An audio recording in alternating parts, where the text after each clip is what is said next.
just an anti-theist. Ladies and gentlemen, the following is a video that I'm going to upload under a different name. Not under just an anti-theist, but just some new channel. I'm going to post that video in social media groups geared towards social justice warriors, people we would call regressive leftists, Antifa groups, BAMN, you get the idea. I'm going to see how many of them I can get to agree with the message of this video. Oh, and then maybe I'll do a follow-up video to tell you how these people receive this video. But anyway, without any further ado, here you go. Don't let anybody know that this is a joke. Just shh. Alright? So, alright, here we go. Nazis and racists.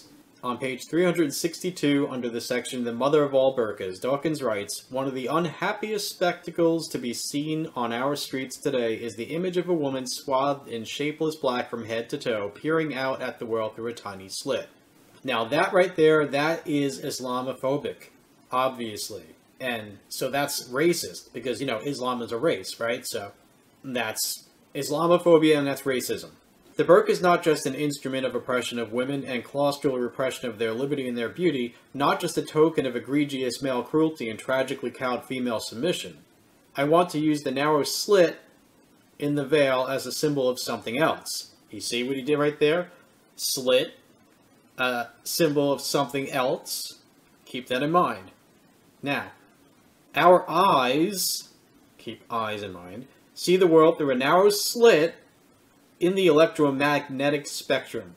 Visible light is a chink of brightness in the vast dark spectrum, from radio waves at the long end to gamma rays at the short end. Now, let's just forget about the rest of what he's writing here. You see what he did there?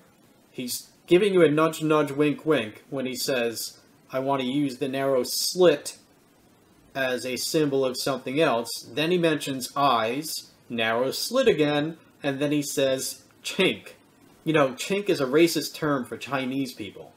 So, basically, he's making fun of the Asiatic eye. He's saying that they have slits for eyes, and he's saying they're chinks. Saying they have narrow slits for eyes and that they're chinks. See, this is proof that these atheists are racist people. And, you know, we used to be on the side of atheists, but then we realized that if you're on the side of atheists, then you're Islamophobic.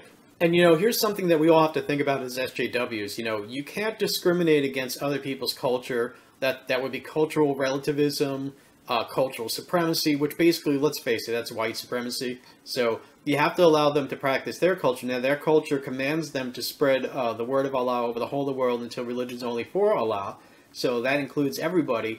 And the only exceptions would be people of the book, that is, Jews or Christians, who are allowed to live as dhimmis within the caliphate and pay the jizya tax, the racket tax. But anybody who's not a person of the book, that is any other religion, well, they're infidels and they have to either convert or die. As it says in Surah 9:5, slay the infidels wherever you find them, and that would be wherever you find them. And let's not forget, this is a global thing that they're achieving here. So basically, look, we used to think that atheists were the good guys because they criticized Christianity. You know, as we all know, anything from the West is bad, right? And anything that's not from the West is good. But then along comes Islam. We have to realize that, look, we have to take a side, and if you take the side against Islam, then you're racist. So all of us SJWs, we have to become Muslims, all right? Well, that's all I have to say. That and Richard Dawkins is racist. And all the atheists. Fundamentally, atheists are all racists. Now we have the